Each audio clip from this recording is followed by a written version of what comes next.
Hello अस्सलाम वालेकुम viewers, how are you. मैं यहाँ ठीक ठाक और उम्मीद करता हूँ आप लोग भी खैरियत से होंगे। आज हमारे गेस्ट हैं मिस्टर हमजा रियाज। हमजा रियाज जो हैं बहुत ही स्पेशल गेस्ट हैं हमारे। और इनकी जो स्पेशलिटी है वो ये है कि हमजा करेंटली आयरलैंड के अंदर एज अ पीएचडी स्टूडेंट आए हैं और इनका बैकग्राउंड बहुत ही इंटरेस्टिंग है। इन्होंने पाकिस्तान में गुजरांवाला से जो है अपना bachelors in engineering electrical engineering किया। फिर उसके बाद ये साउथ कोरिया गए जहाँ से इन्होंने मास्टर्स किया इन बायोमेडिकल इंजीनियरिंग। और उसके बाद फिर ये फाइनली डबलिन में आए on scholarship to pursue his PhD in machine learning which is very interesting. तो मुझे इतना ज़्यादा नहीं पता बट मैं हमजा को जो है अपॉर्चुनिटी दूंगा कि वो प्लीज़ अपना बैकग्राउंड हमें दें इन डिटेल में। हेलो हमजा, अस्सलाम वालेकुम। Walaikum Assalam. Thank you, Atim bhai, for having me for this interview. And सबसे पहले मैं अपना इंट्रोडक्शन देता हूँ.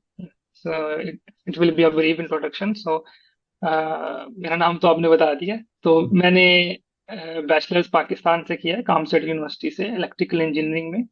और बैचलर्स के दौरान जो है वो मैंने वहाँ पे कुछ मॉड्यूल ऐसे लिए थे जिनकी वजह से मुझे फर्दर मोटिवेशन मिली और मैंने कहा कि मैंने रिसर्चर, मेरा एटीट्यूड एक रिसर्चर वाला एटीट्यूड है. और hmm. Then I went to South Korea. तो वहाँ पे मैंने गाचन, जो कि एंचन में एक यूनिवर्सिटी है, जो कि मेडिकल की यूनिवर्सिटी है, तो मैंने वहाँ से मास्टर्स किया था स्कॉलरशिप पे. तो वो मैंने बायोमेडिकल में किया था और उसमें फिर फर्दर मैंने मशीन लर्निंग को वहाँ पे 2 साल में एक्सप्लोर किया था, इंडस्ट्रियल एप्लीकेशन में भी और मेडिकल में भी. और फिर जब मैं वहाँ पे मास्टर्स कर रहा था, मास्टर्स के दौरान ही अभी मेरा मास्टर ख़त्म नहीं हुआ था, तो मुझे ऑल ओवर द वर्ल्ड जो है मैंने एप्लीकेशंस अप्लाई करना शुरू कर दी थी स्कॉलरशिप्स के लिए, और मुझे डिफरेंट डिफरेंट कंट्रीज में स्कॉलरशिप मिलना स्टार्ट हो गई थी. और देन जो है मैंने आयरलैंड को ज्वाइन कर लिया था अपनी पीएचडी के लिए. और यहाँ पे मैं मशीन लर्निंग में स्पेशलाइजेशन कर रहा हूँ. पीएचडी में मशीन लर्निंग को एक्सप्लोर कर रहा हूँ डबलिन सिटी यूनिवर्सिटी से, जो कि बहुत अच्छी यूनिवर्सिटी है, आयरलैंड में समझी जाती है हम्म। कंप्यूटर साइंस के लिए और बिजनेस एनालिटिक्स के स्टूडेंट्स के लिए. तो करंटली मैं जो है थर्ड ईयर का स्टूडेंट हूँ पीएचडी का, यूएस के लिए. Yeah. माशाल्लाह, बहुत अच्छा इंट्रोडक्शन दिया आपने हमजा। और ये मैं अपने व्यूअर्स को बताता चलूं कि ये इस वीडियो का पर्पस ये है कि हमजा जो है इनकी जर्नी रही है और ये स्कॉलरशिप पे जो है आयरलैंड आए हैं to pursue PhD in machine learning. तो हम ये वीडियो जो है हम मोस्टली इनसे यही पूछेंगे इनके एक्सपीरियंस के बारे में कि इन्होंने स्कॉलरशिप जो है वो कैसे अप्लाई की और आयरलैंड आके इनको कैसा लगा, ओवरऑल इनकी क्या जो है फाइंडिंग्स हैं, कैसे मैनेज कर रहे हैं, क्या पे मिलता है, कैसे एक्सपेंसेस को मैनेज कर रहे हैं, जो कि एक PhD स्टूडेंट जो है वो जानना चाहेगा। तो उस पे हम बिल्कुल आएंगे, मगर मैं एक स्टार्ट में आपसे क्वेश्चन पूछूंगा कि आपने जैसे बताया कि आपने हर जगह अप्लाई किया था अराउंड द वर्ल्ड, बट आपने अल्टीमेटली जो है ज्वाइन किया आयरलैंड को। तो दो सवाल है मेरे कि आपने आयरलैंड को क्यों चूज किया, और दूसरा ये कि मशीन लर्निंग के PhD ही आपने क्यों चूज किया। बड़ा ही इंटरेस्टिंग जो है ये आपने क्वेश्चन किया है. तो मुझसे भी बहुत सारे स्टूडेंट्स जो हैं ईमेल्स पे यही क्वेश्चन करते हैं कि why we should choose Ireland and why we should not choose Ireland, what are the pros and cons. So पहले उस पर बात करते हैं और हम्म। देन मैं आपको बताऊंगा कि मैंने स्पेसिफिकली मशीन लर्निंग क्यों चूज की. तो तो आयरलैंड को चूज करने की जो मेजर रीजन थी वो तो एक ये थी कि इंग्लिश कंट्री है, हम्म। और यूरोप में इट्स ओनली इंग्लिश कंट्री.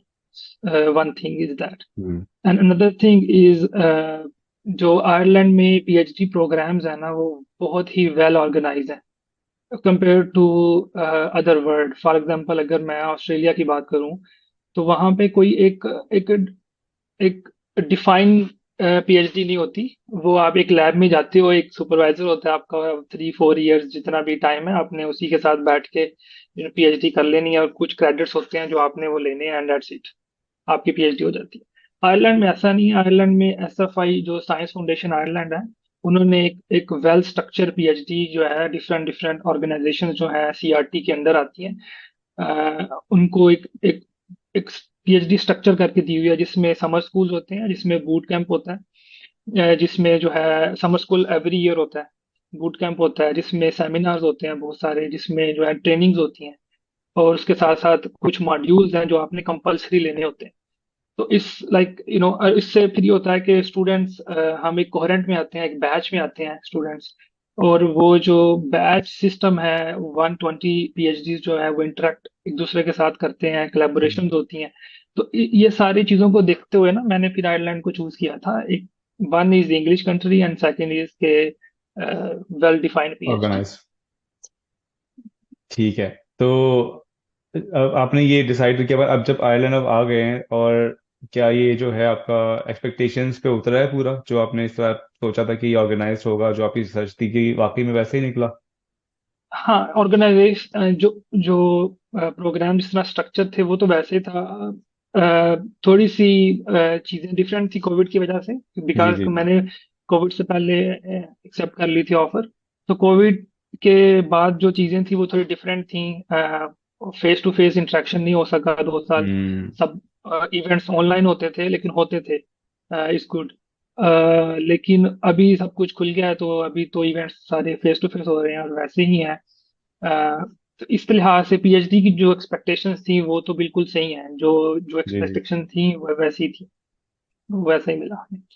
और दूसरा सवाल हमजा भाई के, बाय मशीन लर्निंग, आपने मशीन हाँ, लर्निंग पे और किया? मशीन लर्निंग का बड़ा इंटरेस्टिंग है। तो हम्म। टू बी ऑनेस्ट, मुझे बैचलर्स में मैं जो है मेरा पैशन था रोबोट्स के साथ काम करने का। मैं रोबोट्स के साथ बहुत काम करता था। हम्म। तो बैचलर्स में एक सब्जेक्ट होता है कंट्रोल सिस्टम का। तो वो हम्म। एक बड़ा लिमिटेड सब्जेक्ट होता है। तो वो जब सीखने के बाद मैं अपने टीचर से आर्ग्यू करता था कि मुझे फर्दर काम करना है इनके ऊपर। तो अभी इनके साथ काम करके we can control small robots, but we can not make them intelligent. Hmm. तो वो मुझे कह रहे थे कि एक सब्जेक्ट होता है मशीन लर्निंग, और बैचलर में उन्होंने पढ़ाया तो नहीं था। Then I took extra courses machine learning के, न्यूरल नेटवर्क्स के। और उसके बाद जब साउथ कोरिया गया और वहाँ पे जो है एप्लीकेशंस पे काम करना पड़ा मुझे, रिनॉल्ट कंपनी के साथ, उसके बाद फिर सैमसंग डिस्प्ले कंपनी के साथ। तो वो वहाँ पे बड़ी बड़ी कंपनीज थी, उनके साथ जब काम किया तो वो मशीन लर्निंग को यूज कर रहे थे रियल टाइम एप्लीकेशन में, इंडस्ट्री में। हम्म। तो फिर जो है मेरा एक पैशन सा डेवलप हो गया कि यार ये तो इसको मैं एज अ रिसर्च अगर लेके चलें तो वो ज्यादा अच्छा रहेगा कंपेयर टू इंडस्ट्री। तो फिर हम्म। जो है मैंने डिसाइड किया कि मैं मशीन लर्निंग में आगे पीएचडी करना चाहता हूँ। I want to go in deep in the field. Nice. Very interesting Hamza. अब ये बताएं कि आपका जो है एक नॉर्मल डे कैसा होता है यूनिवर्सिटी के अंदर? मतलब आप स्टार्ट का बताएं और अभी का बताएं, कि बीइंग अ पीएचडी स्टूडेंट, आप मेरे ख्याल से कुछ लेवल ऊपर आ चुके होंगे, बिकॉज आपने ज्वाइन किया था कुछ ईयर्स पहले। तो आप तब से लेके बताएं, जब आपने रिसेंटली ज्वाइन किया था, तब आपका दिन कैसा होता था डीसीयू में, और अब दिन कैसा होता है आपका डीसीयू में? टू बी ऑनेस्ट, जो स्टार्टिंग के दिन थे वो तो कोविड आ गया हुआ था।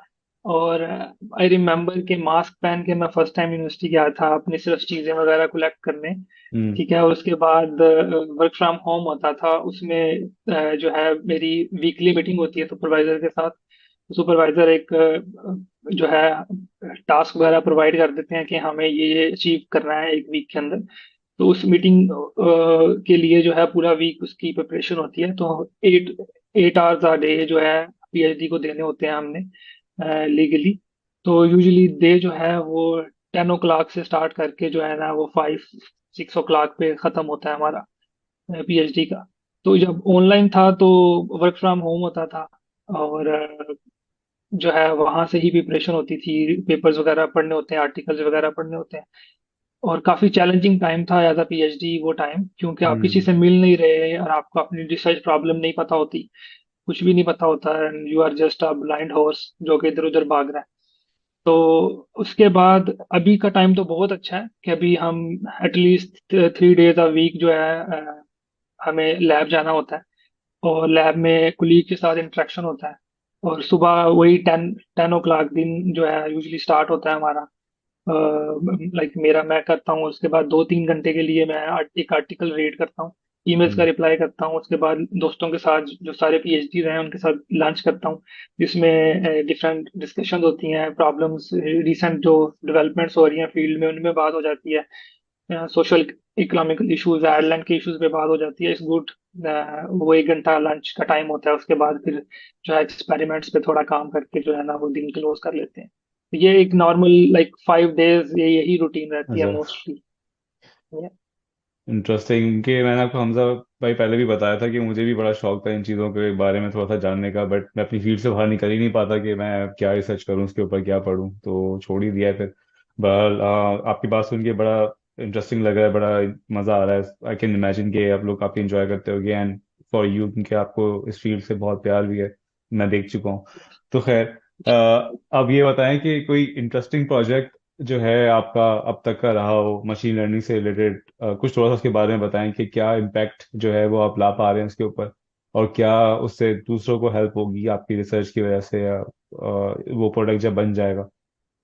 सही सही, इंटरेस्टिंग इंटरेस्टिंग। अच्छा, मैंने फर्स्ट ईयर में हमने एक कोलैबोरेशन की थी जीसीयू के साथ ही। एक प्रोजेक्ट था, उसका टॉपिक का नाम था एआई इन एजुकेशन, जिसमें हम्म। हमने एक प्रोजेक्ट बनाया था। It was related to helping lecturers. Covid time के अंदर जो है हम्म। स्टूडेंट्स और लेक्चरर्स का जो इंटरेक्शन था वो बहुत इंटरेक्टिव नहीं था, टू बी ऑनेस्ट। हम्म। तो जो लेक्चरार थे उनके उनके उनके लिए भी पहले ये फर्स्ट टाइम था इस तरह का पीरियड। तो लेक्चर्स ऑनलाइन होते थे, हम्म। लाइव। तो हमने एक एप्लीकेशन डिजाइन की थी मशीन लर्निंग को यूज करके, जिससे हमें पता चल सके कि कहाँ कहाँ स्टूडेंट्स जो हैं वो बोर फील कर रहे हैं, कहाँ कहाँ वो एक्टिव नहीं थे लेक्चर के दौरान। और इन द सेम टाइम हमें स्टूडेंट्स की आइडेंटिटी को भी हाइड करना था, ताकि लेक्चरर्स को ये पता ना चल सके कि कौन से स्टूडेंट्स जो थे वो लेक्चर नहीं ले रहे थे, कौन से बोर फील कर रहे थे, कौन से हाँ। कैसे फील कर रहे थे। और इससे हम रेदर देन कि हम स्टूडेंट को जो है वो रिस्पॉन्सिबिलिटी दें, हम लेक्चरर्स को रिस्पॉन्सिबिलिटी देते थे कि अगर 30 मिनट्स का लेक्चर है तो किन किन चंक्स में जो है वो स्टूडेंट्स एक्टिव नहीं थे, तो आप लेक्चर्स के उस चंक्स को हम्म। देखो व्हाट यू हैव डन, कि वो मेजोरिटी ऑफ द स्टूडेंट्स जो थे वो वहां पे बोर फील कर रहे थे। और हमारे प्रोजेक्ट का एक पार्ट ये भी था कि जब सेमेस्टर पास हो जाता है तो कुछ स्टूडेंट्स ऐसे होते हैं बेचारे जो यहाँ पे काम करते हैं, ओवर टाइम लगाते हैं 20 आवर्स के, कुछ उनकी क्लासेस वगैरह मैनेज नहीं होती उनसे। तो in the end of the day अगर वो in the end of the semester अगर वो सारे लेक्चर लेना चाह रहे हैं एक दफा ही, तो they don't need to go through from each and everything. तो वो हर वीडियो में देख सकते हैं कहाँ पे स्टूडेंट्स बहुत एक्टिव थे, कहाँ पे हाँ। स्टूडेंट्स का अटेंशन लेवल बहुत हाई था। तो वो वाले चंक्स जो थे वो वीडियो के देख के जो है ना फटाफट से एग्जाम की प्रिपरेशन कर सकते हैं। तो इससे ये वाला प्रोजेक्ट था, काफी इंटरेस्टिंग था, और इसमें हमें जो है वो बहुत अच्छे रिस्पॉन्स भी आए थे। हमारी इसमें पब्लिकेशन जो है ए स्टार कॉन्फ्रेंस में, इसकी जो एआई में अच्छी कॉन्फ्रेंसेज होती हैं उनमें हम्म। हमारी इसमें पब्लिकेशन भी आई थी। और ये तो हमारा कोलैबोरेशन पे काम था, मेरा मेरे प्रोफेसर के साथ और अदर कोलीग्स के साथ। उसके अलावा मेरी पीएचडी का जो काम है वो भी काफी इंटरेस्टिंग है। मैं एआई की काफी चैलेंजिंग एक एक प्रॉब्लम है उस पर काम कर रहा हूँ, जिसको डोमेन जनरलाइजेशन और डोमेन अडॉप्टेशन कहते हैं, हम्म। जो कि सेल्फ ड्राइविंग कार्स और मेडिकल इमेजेस में, मेडिकल डोमेन्स में जो है ना काफी ज्यादा ये आने वाले वक्त में है इसका इस्तेमाल होगा। हम्म। और अभी भी ये मतलब ये इस पे काम हो रहा है, ये एक्टिव एरिया रिसर्च का जो है ना एक्टिव एरिया है, इसमें कोई भी रिसर्च कर सकता है। तो मेरा ये एरिया है, तो मैं इसको फर्दर एक्सप्लेन करूंगा। Very interesting. खास तौर पे जो आपने बताया है उस प्रोजेक्ट के बारे में, जो आप लोगों ने उसका क्लासरूम की लेक्चर्स के बारे में आपने जो बनाया है, इट्स मोर लाइक एनालिटिकल। आप लोगों ने डेटा रिसीव किया होगा, उसके एनालिटिक्स को ऑब्जर्व किया होगा। मैं लेमैन में तो यही समझ रहा हूँ, काफी इंटरेस्टिंग लगा मुझे। Nice one. उसके बाद हमजा भाई, मैं बिल्कुल जो एक सब स्टूडेंट्स का सवाल होता है, मैं दो सवालों का मत करूंगा यहाँ पर। वो ये कि एक जो नॉर्मल स्टूडेंट आता है, फॉर एग्जांपल बैचलर्स करने के लिए आता है उसमें, और एक स्टूडेंट जो पीएचडी करने के लिए आ रहा है एज अ रिसर्चर, उन दोनों में क्या डिफरेंस आप देखते हो? और दूसरा, पीएचडी वालों को क्या सपोर्ट अवेलेबल है आयुष गवर्नमेंट से, स्कॉलरशिप की शक्ल में, और फिर कंटिन्यूअस सपोर्ट जो स्टाइपेंड की शक्ल में, और इसके बारे में जरा बताइए। सही सही सही। इसमें यह है कि जो बैचलर्स करने आते हैं स्टूडेंट्स, वो मेजोरिटी जो स्टूडेंट्स यहाँ पे बैचलर्स करने आते हैं वो स्कॉलरशिप पे नहीं आते। हम्म। वो फीस पे करके आते हैं, क्योंकि हम्म। बैचलर्स में स्कॉलरशिप जो है वो ऑलमोस्ट इम्पॉसिबल है इस तरह के कंट्रीज में लेना, क्योंकि यहाँ पे भी जो आयरिश स्टूडेंट हैं या यूरोपियन स्टूडेंट्स हैं वो भी स्कॉलरशिप लेना चाहते हैं बैचलर्स में। हम्म। तो मेजोरिटी स्कॉलरशिप्स वो ले जाते हैं, और क्योंकि बैचलर्स में स्कॉलरशिप होती ही नहीं, ना होने के बराबर होती है। हम्म। बैचलर्स के जो स्टूडेंट्स आते हैं वो फीस पे करके आते हैं। तो मेजोरिटी ऑफ द स्टूडेंट्स वो डिग्री के साथ साथ उनके ऊपर और रिस्पॉन्सिबिलिटीज होती हैं, या तो वो पेरेंट्स से पैसे लेते रहे, या फिर वो यहाँ पे उनको जो काम अलाउ होता है 20 घंटे हम्म। सेमेस्टर के दौरान, और जब सेमेस्टर ऑफ होता है तो 40 आवर्स अलाउ होता है, तो वो 40 आवर्स या 20 आवर्स जो है वो काम करके, तो वो अपनी डिग्री के साथ साथ, जो कि इट सेल्फ मैंने यहाँ पे बैचलर्स के कोर्सेज भी पढ़ाए हुए हैं। और आई मैं ये कहना चाहूंगा कि यहाँ पे bachelors is not a easy job, it's very difficult hmm. Job to do. Bachelors के साथ साथ सॉरी आप जॉब करते हो जॉब एक्स्ट्रा, करना। और फिर आप यहाँ पे सरवाइव करते हो, जो कि बहुत ही एक डिफिकल्ट कंट्री है to survive, to be honest, hmm. According to finance. तो हम्म। एक तो ये है। पीएचडी में तो यहाँ पे, अगर पीएचडी में भी दो सीन आ जाते हैं। पहला सीन तो ये, अगर आप पीएचडी फीस पे आ रहे हो करने, हम्म। तो वो फिर आपका वही सीन होगा बैचलर्स वाला सीन। जिस तरह आप बैचलर में पैसा कमाओगे सरवाइव करने के लिए, पीएचडी में हाँ। भी या तो आपके पास अपनी अपनी आप सेविंग्स लगा दोगे, या फिर आप वैसे ही सरवाइव करोगे। लेकिन मेजोरिटी जो मैंने पीएचडी देखी हैं वो यहाँ पे स्कॉलरशिप पे पीएचडी कर रहे होते हैं। और पीएचडी यहाँ स्कॉलरशिप में तो करने का ये फायदा है कि आपको यहाँ पे गवर्नमेंट ऑफ आयरलैंड की तरफ से स्टेपेंड मिलता है, हम्म। जो कि 1550 यूरो है करंटली। ओके। ओके। हाँ, पर मंथ। और उसके बाद आपको कुछ अलाउंसेस मिलते हैं। फॉर एग्जांपल, आपको जो आपकी स्कॉलरशिप है, स्कॉलरशिप वाले आपको एक बजट देते हैं, जो कि ओवरऑल स्टेपेंड फीस और सब कुछ मिला के 128,000 यूरोस होते हैं 4 इयर्स के लिए। उसमें हम्म। आपकी फीस होती है, स्टाइपेंड होता है, आपके ट्रेनिंग बजट होता है, आपके मटेरियल बजट होता है। मटेरियल बजट में आप जो है कुछ रिसर्च के रिलेटेड चीजें मंगवा सकते हो। उसके अलावा आप इक्विपमेंट बजट होता है, सेपरेट होता है, उसमें आप जीपीयू डेस्कटॉप वगैरह मंगवा सकते हो। उसके बाद हम्म। आपको लैपटॉप मिलता है, आईपैड मिलता है, इस तरह की जो जी बेसिक जी। नेसेसिटीज हैं जो कंप्यूटर साइंटिस्ट को चाहिए होती हैं, हम्म। वो ये प्रोवाइड करते हैं। और आजकल तो इन्होंने जो है वो मेडिकल इंश्योरेंस और उसके अलावा ट्रैवलिंग भी प्रोवाइड करते हैं, लेकिन मेडिकल इंश्योरेंस और जो वीजा के चार्जेस हैं वो भी प्रोवाइड करने स्टार्ट कर दिए आयरलैंड में पीएचडी स्टूडेंट्स को। तो पीएचडी अगर आप स्कॉलरशिप पे करने आते हो तो hmm. It's a good opportunity. और बाकी आपको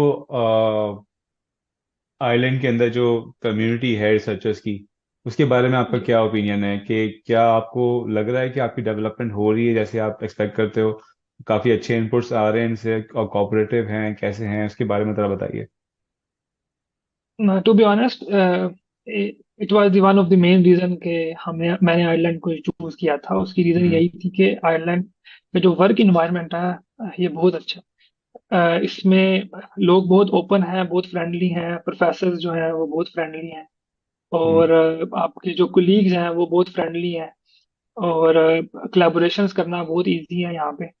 और तो मेरे एक्सपीरियंस से मुझे बहुत कुछ लर्न करने को मिला है, बिकॉज मेरा बैकग्राउंड ना तो प्योरली कंप्यूटर साइंस का था, ना ही हम्म। प्योरली मशीन लर्निंग का था। तो मैंने ये सारा कुछ इन इन 5 इयर्स में हैंड्स ऑन एक्सपीरियंस के साथ और इन्हीं चीज़ों में लर्न किया है। और इसमें मैं टू बी ऑनेस्ट के पिछले 3 साल में जब से मैं आयरलैंड में हूँ, काफ़ी इंप्रूवमेंट आई है मेरे अंदर, hmm. Because of my colleagues and professor. उनके साथ कोलैबोरेशन करना, और लाइक आप कभी भी चले जाओ, कुछ आपको प्रॉब्लम है, आप उनसे हम्म। टाइम ले लो, उनके ऑफिस में चले जाओ, आप उनसे डिस्कशंस कर सकते हो एक्स्ट्रा टाइम लेके। So I have done this. Amazing. मेरी एक्सपेक्टेशन यहाँ से अच्छी हैं, लाइक इस लिहाज से, मेरी रिसर्च के लिहाज से, कोलैबोरेशंस के लिहाज से, मेरी प्रोफेशनल ग्रोथ के लिहाज से, मेरी हम्म। एक्सपेक्टेशंस आयरलैंड से जो है ना वो फुलफिल हुई हैं। चलें, एक बहुत अच्छी बात बताई आपने। जो भी हमारे व्यूअर्स हैं वो अगर ये बात बिल्कुल जानना चाहते होंगे उनके, अगर वो आना चाह रहे हैं आयरलैंड, तो ये बहुत ज़रूरी है कि आपका इन्वायरमेंट कैसा मिल रहा है, कैसे आपके कलीग्स हैं। तो अगर वो सपोर्टिव हैं, अगर वो मतलब इतना फ्रेंडली इन्वायरमेंट है, तो बिल्कुल एक मोटिवेशन मिलेगी उनको आने की। इसके अलावा हमजा भाई, मैं आपसे ये पूछना चाहता हूँ कि पाकिस्तान से या इंडिया से या बांग्लादेश से जो भी हमारे व्यूअर्स हैं, वो अगर अप्लाई करना चाहें स्कॉलरशिप के लिए, अगर वो पीएचडी देख रहे हैं, तो वो कैसे कैसे करें अप्लाई? तो स्कॉलरशिप्स के लिए आयरलैंड में अगर उन्होंने अप्लाई करना है ना, तो हम्म। आयरलैंड में डिफरेंट प्रोग्राम्स हैं जो साइंस फाउंडेशन आयरलैंड के अंदर आते हैं। साइंस हम्म। फाउंडेशन आयरलैंड एक ऑर्गेनाइजेशन है जो हैंडल करती है डिफरेंट स्कॉलरशिप्स को।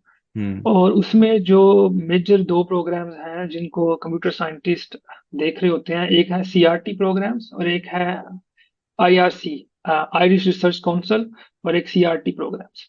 सीआरटी प्रोग्राम्स के अंदर जो है वो आगे डिफरेंट डिफरेंट सब प्रोग्राम्स आ जाते हैं। फॉर एग्जांपल, जिस तरह मेरी स्कॉलरशिप का नाम है ML labs, machine learning labs. Hmm. Machine learning labs ने 150 स्टूडेंट्स जो हैं वो 5 ईयर्स में जो है वो हायर करने थे, और अभी उनका 5th ईयर चल रहा है।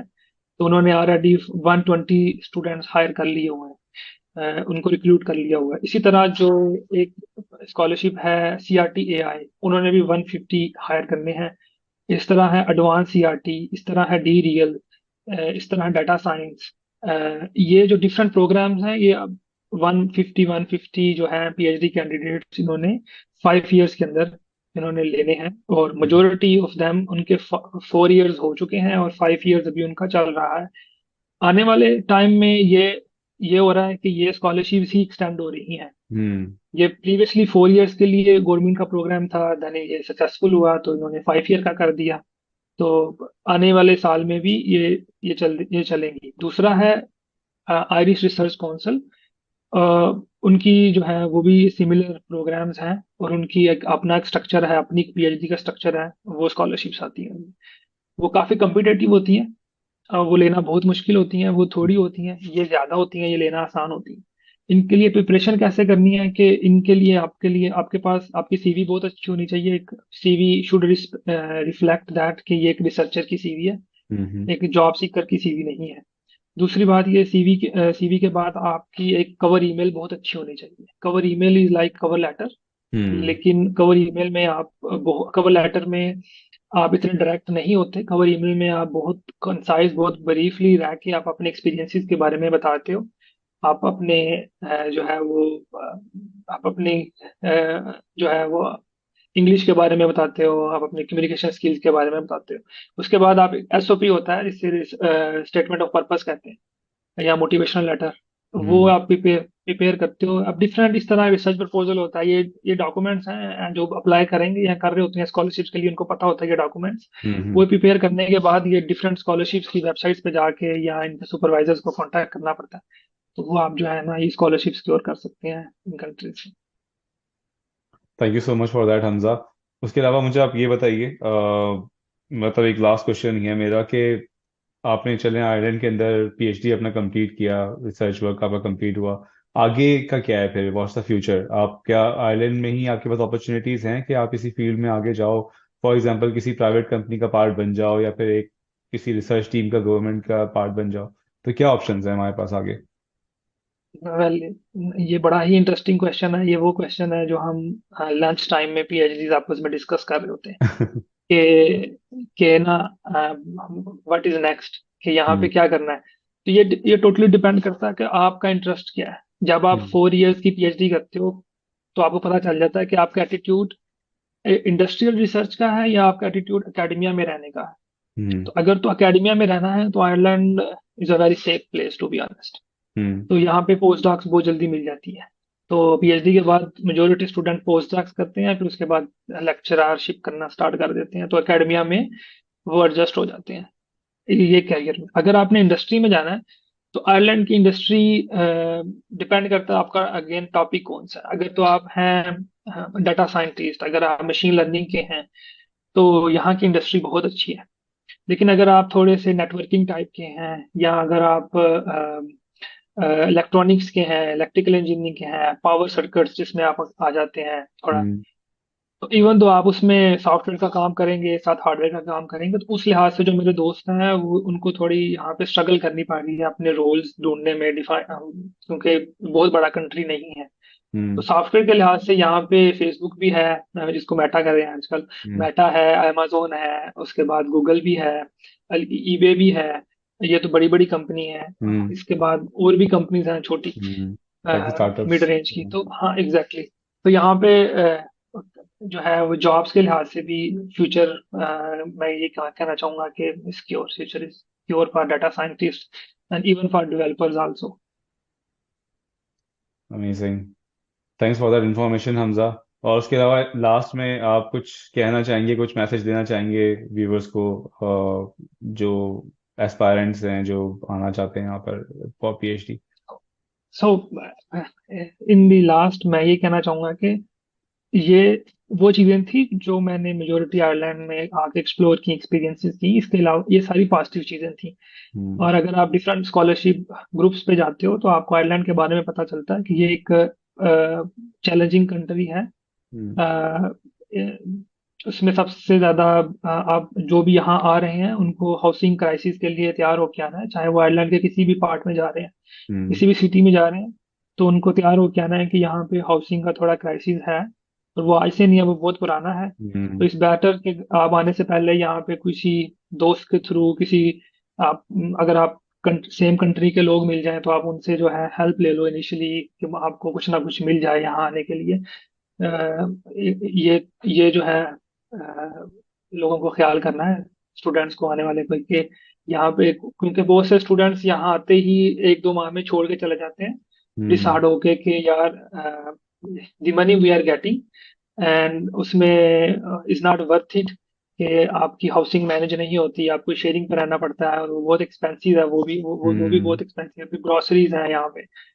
तो अगर आपका कुछ ना कुछ यहाँ पे लिंक्स मिल जाएं, तो अगर हाउसिंग यहाँ पे आप मैनेज कर लें तो it's ideal place for you. Amazing. मैं इसमें ऐड करना चाहूंगा कि जिस तरह आपने ये जो मसले मसाइल बताए, एक तो आपने बहुत अच्छा हमें डिटेल में बताया कि प्रोफेशनली बहुत ही अच्छी जगह है, बहुत ही मतलब लर्निंग वाली जगह है, अच्छे लोग हैं, अच्छा इन्वायरमेंट है, फ्यूचर के लिए ग्रोथ अपॉर्चुनिटीज हैं। फिर थोड़े से हाउस कीपिंग इश्यूज हैं, जिस तरह से आपको, जो कि जनरल आयरलैंड हर किसी को जो है ये चीज़ पेश आती है। कोई प्रोफेशन का बंदा आया हो या स्टूडेंट ना भी आया हो, कोई जॉब पे भी आया हो डायरेक्ट क्रिटिकल स्किल्स लेके, उसके लिए भी ये इशू है। तो इसको मैनेज करना पड़ता है। तो इस तरह हमजा ने बताया और मैंने अपनी दूसरी वीडियोस में भी बताया कि जो हाउसिंग क्राइसिस हो गया, कैसे अपने एक्सपेंसेस मैनेज करने हैं, फाइनेंसेस मैनेज करने हैं, और कैसे हेड ऑफ ईच थिंग लगना है कि आपको यहाँ पे आके काफी सारे कुछ गवर्नमेंट के प्रोसीजर्स करवाने पड़ते हैं। इससे आपको आईआरपी लेना है, पीपीएस लेना है, तो कैसे you have to be on the top of that, वो सब मैंने डिस्कस किया है अलग से। बाकी ऐसा नहीं है कि मैनेजेबल नहीं है, ये चीज़ें बहुत मैनेजेबल हैं। हाउसिंग क्राइसिस है but still people are here, they have like learn how to live here and they are happy now. तो या बहुत बहुत शुक्रिया आपका हमजा, हमें टाइम देने के लिए और बहुत वैल्यूएबल इंफॉर्मेशन, एक्सपीरियंस शेयर करने के लिए। और एट द एंड आप कुछ अगर कुछ कहना चाहते हैं और तो आप बता दीजिए हमजा। बस यही चीजें थी। Thank you so much for having me. और अगर किसी को कोई इन्फॉर्मेशन चाहिए हो तो आप, मेरी ईमेल मैंने आपके साथ शेयर कर दिया, they can you can share the email and they are free to contact me any time. Hamza, are you on LinkedIn somehow? Yes, I am on LinkedIn also. तो आपके लिंक्डइन की प्रोफाइल भी हम शेयर कर देंगे, तो कोई अगर आपसे फॉलो अप क्वेश्चन लेना चाहे तो वो आपको लिंक्डइन पे बिल्कुल या अप्रोच कर सकता है, और ईमेल एड्रेस पे भी ईमेल कर सकता है। तो yeah thank you so no much Hamza worries. Once again, और इसी के साथ फिर हम साइन ऑफ करते हैं, सेशन यहाँ पे एंड ओके, करते हैं। और until next time, bye bye, अल्लाह हाफिज। Thank you, thank you, bye.